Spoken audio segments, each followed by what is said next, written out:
this case, I'm strumming 2 or 3 note chords. That's about all you need most of the time. That's about all I find that I can get. By the way, I don't have any fingernails. I cut them off in frustration about 12 years ago and never looked back. I would suggest that you be careful with your nails if you're a classical player trying to do this, because you'll rip your nails all apart. And I can't tell you that much about how to do this properly. You'll have to adjust all kinds of angles and everything else if you're not using fingertips.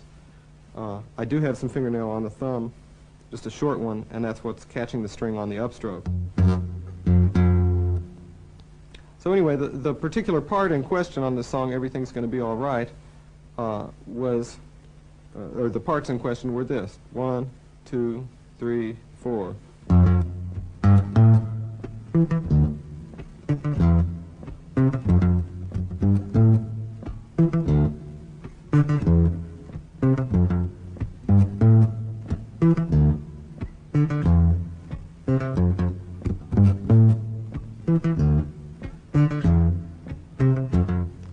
You notice I'm still doing the backbeat. I can't turn that off very easily. The chord part was 2, 3, 4, 4.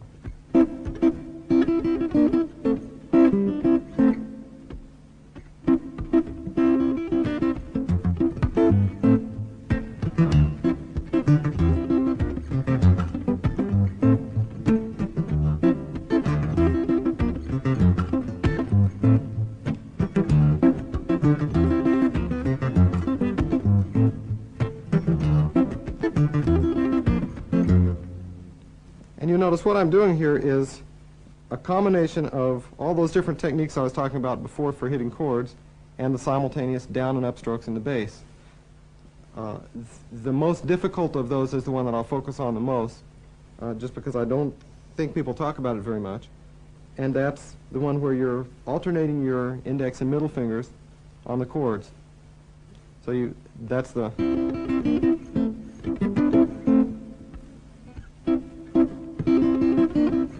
this part.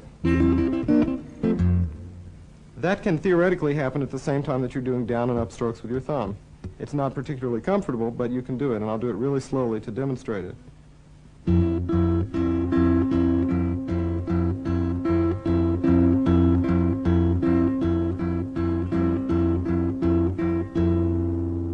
And if you speed it up,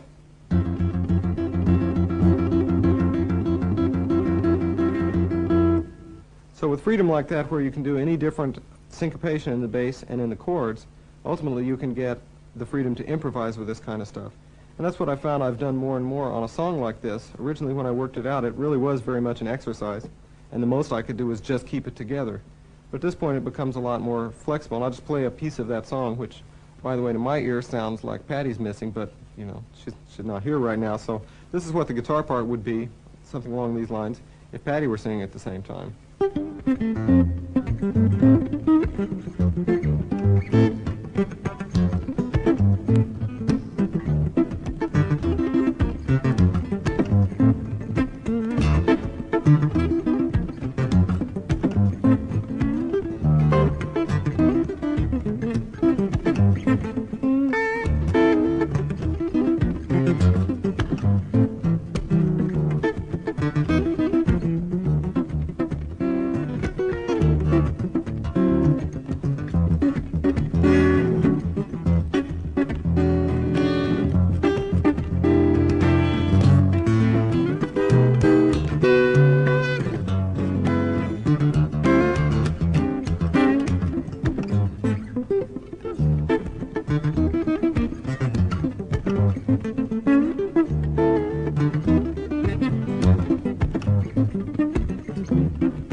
Okay, so you get the idea.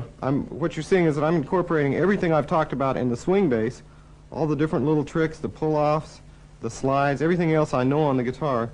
I've just sat down and worked out a way to try to incorporate those in at the same time that I'm doing this funk thing. And the approach, you're seeing something that's a lot closer to the finished product than you're going to do if you haven't done this as much as I have. But the approach is, again, one of whatever it is that you decide you want to isolate and work on, simplify the other parts of it. And then you'll find that it's easy to start focusing on that one part. And the goal is always, I think, to be able to improvise with this stuff. That's one mistake that a lot of solo guitar players make. They try to perfect a version of a song and play it over and over again. And I can't claim that I'm not guilty of the same thing. It's very seductive to try just to improve something and work on the subtleties, as opposed to having the kind of improvisatory freedom that you would have if you were doing something much simpler. But that's got to be the goal, because you want to express how you're feeling at the moment, or express whatever it is that wants to come through you at the moment. And you need the flexibility of improvisation ever to have a hope of doing that. To that end, one of the things I'd like to suggest is improvising with single lines at the same time as keeping a bass line together. And my experience has been that that's not really completely impossible, although it approaches it. It's certainly impossible for me to play anything approaching kind of lines that I would play if I were just playing lines. But you can develop it. And when I first started doing this, I made the mistake of working it out. Said, okay, I'll work out a solo, I'll work out a bass line, and I'll actually try to keep the two going at the same time. It'll become like a technical etude for me, and I'll practice it until I get it. And what I found was that it never became music. It was always an exercise. It's a lot more satisfying, I should say, in addition to doing that rather than instead of doing that, because you want to work things out as well. It's a lot more satisfying to simplify it and then just start grooving on it and see where it goes. And so I'll give you an example of the kind of stuff that I might sit around and do.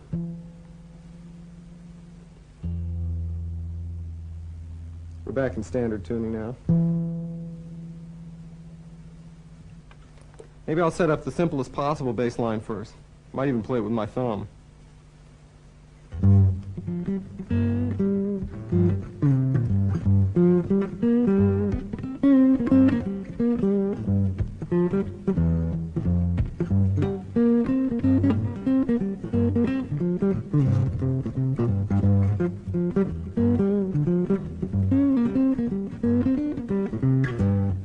So I'm just keeping every other quarter note going in the bass.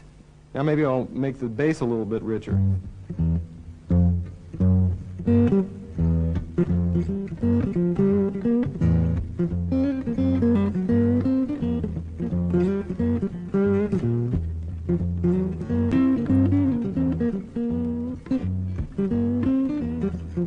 Notice that I'm using my thumb all the time in the bass. That's a useful thing to do, although at some point you want to say, don't let yourself do that. See what all you can get out of not using your thumb.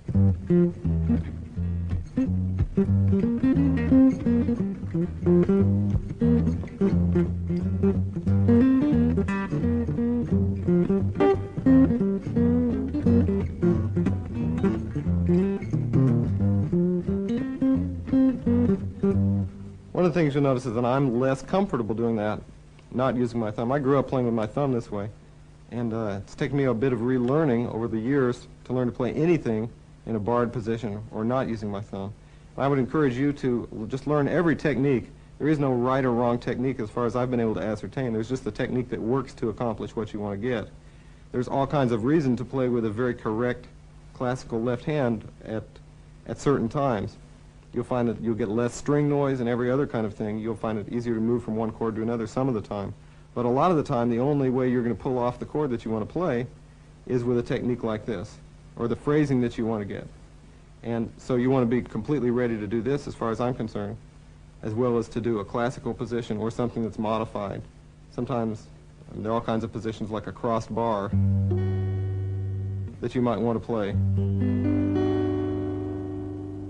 And there's just no other way to, well, of course, in this case, there is another way. But I would suggest that you don't hesitate to use so-called wrong techniques, because you'll find that they turn out to be very right. One of the most useful ones that I've encountered is using your thumb around the front of the fingerboard, which for some reason we don't get taught as guitar players that that's an option. And I can't remember what voicing that I discovered this with, but it might very well have been this one that I really wanted to hear. There's just no way for my hand to play this voicing. I couldn't reach my thumb around and really pull it off. But what I found was it's possible just to loop my thumb right around here on this G. And not only did I have a solid finger on the note,